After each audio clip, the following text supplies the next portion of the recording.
మాత్రమే బిల్లులు అనేటువంటివి ఉంటున్నాయి.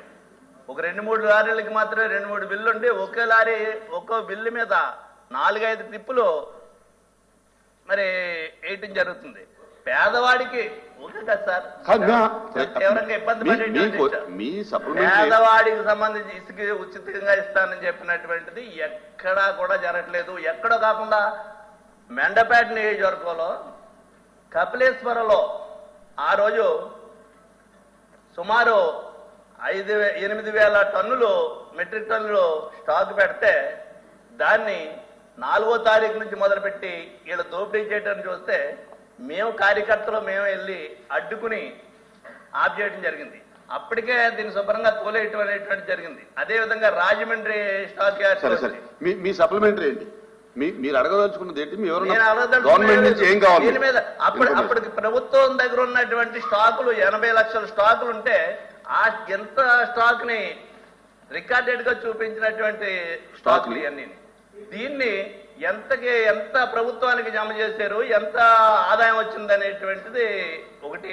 రెండోది ఏదైతే ఉచిత ఇసుక అనేటువంటిది చెప్తున్నారో ఎన్ని రీచ్ల్లో అసలు రీచ్లో ఇచ్చినటువంటి టెండర్లు పిలిచారు స్టాక్ పాయింట్ లో తీసుకొచ్చి దాన్ని వేయటానికి. అక్కడ వేసేటువంటిది ట్రాక్టర్ల మీద తీసి మాత్రం వేయాలనేటువంటిది ఉంది. ట్రాక్టర్ల మీద తీసి స్టాక్ పాయింట్లో వేయవలసిన దాన్ని ఈ కాంట్రాక్టర్దారులు ఎవరైతే ఉన్నారో ఈ కాంట్రాక్టర్దారులు వాళ్ళ అధికారులు ఏళ్ళు కుమ్మక్కయ్యి మొత్తం అంతా పైకి లేపేసి మిషన్లతో తీస్తున్నారు. గ్రీన్ ట్రిబ్యునల్ ఇచ్చినటువంటి ఆర్డర్ను కూడా బేఖాతరు చేస్తున్నారు. ఎక్కడికక్కడ మిషన్ల ద్వారా ఇసుకే రవాణా జరుగుతున్నటువంటి పరిస్థితులు మేము ఇస్తున్నాం. ఒకటి కాదు, అన్ని చోట్ల ఇదే పరిస్థితి ఉంది. దీని మీద ప్రభుత్వం తీసుకున్నటువంటి చర్యలేంటి, ప్రభుత్వానికి వచ్చినటువంటి ఆ రోజు మేము మా ప్రభుత్వంలో ఇచ్చినటువంటి స్టాక్ లో ఎంత మరి అఫీషియల్ గా చూపించారు, ఏం జరిగింది అనేటువంటి దాని మీద ఏమైనా చర్యలు తీసుకున్నారా అనేటువంటిది మీ ద్వారా మనం చేస్తున్నాం. అధ్యక్ష ఇజ్రాయెల్ గారు,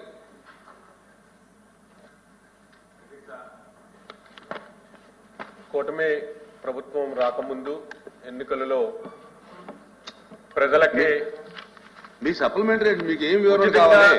అలా కాదు, మంత్రి గారు చెప్పిన దాని మీద మీకు ఏం వివరణ కావాలి? ఉచితంగా ఇసుక అందిస్తానని కూటమి ప్రభుత్వం హామీ ఇచ్చింది. తీరా ఎన్నికలైన తర్వాత అధికారంలోకి వచ్చిన తర్వాత వారు నెట్టినటువంటి ఫీజు ఏదైతే ఉందో దానికంటే రెట్టింపు ఎలా సామాన్యుడు కొనుగోలు చేయాలంటే భయం వేస్తుంది.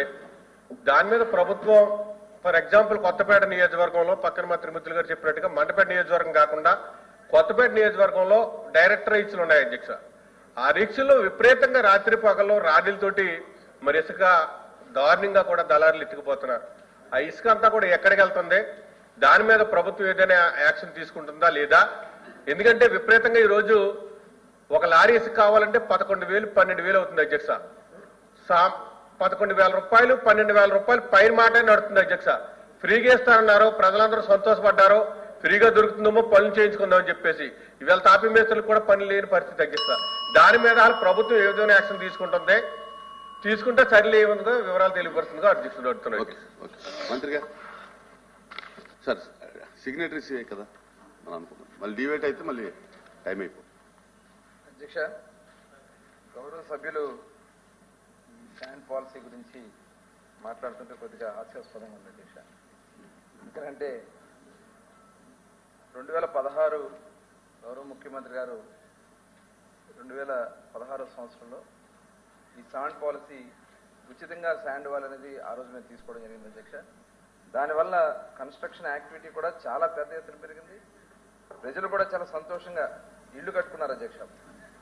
పెద్ద ఎత్తున కన్స్ట్రక్షన్ యాక్టివిటీ రాష్ట్రంలో జరుగుతున్న వల్ల అనేక మందికి ఎంప్లాయ్మెంట్ వచ్చింది. దాదాపు చాలా రంగాలు ఉంటాయి అధ్యక్ష ఈ కన్స్ట్రక్షన్ సంబంధించి. ప్లంబర్స్ ఉంటారు, అక్కడ రకరకాలైనటువంటి వాళ్ళందరూ కూడా ఉపాధి అవకాశాలు కల్పించినటువంటి పరిస్థితి అప్పుడుంది అధ్యక్ష. అయితే 2019లో మరి వైఎస్ఆర్ ప్రభుత్వం వచ్చిన తర్వాత ఏం జరిగిందో మనందరూ తెలుసు అధ్యక్ష. వాళ్ళు వాంటెడ్గా శాండ్ అంతా కూడా టైట్ చేసేసి మరి సిమెంట్ కంపెనీ వాళ్ళతో లాలూచి పడటం కోసమో లేకపోతే ఇంకో దానికోసం మొత్తం శాండ్ అంతా చేయటం వల్ల అధ్యక్ష టోటల్ కన్స్ట్రక్షన్ యాక్టివిటీ ఆంధ్ర రాష్ట్రంలో మొత్తం కూడా సర్వనాశనం అయిపోయింది అధ్యక్ష. వందల మంది చనిపోయారు అధ్యక్ష. అంటే చెప్తాను, నేను అది కూడా చెప్తాను సార్, అన్ని చెప్తాను. వాస్తవాలు చెప్పాలి కదా, మరి ప్రజలకు తెలియాల్సినటువంటి అవసరం ఉంది. నేను మీకు కాదు, సభకి ప్రజలకు తెలియాల్సినటువంటి అవసరం ఉంది. 2019లో వీళ్ళు చేసినటువంటి విధానాల వల్ల వందల మంది పని లేక ఆత్మహత్యలు చేసుకున్నారు అధ్యక్ష. చాలా మంది కార్మికులు ఆత్మహత్యలు చేసుకునే పరిస్థితికి గత ప్రభుత్వం, మరి ఆనాటి ముఖ్యమంత్రి గారు తీసుకున్నటువంటి నిర్ణయాల వల్ల చాలా మంది నాశనం అయిపోయారు అధ్యక్ష.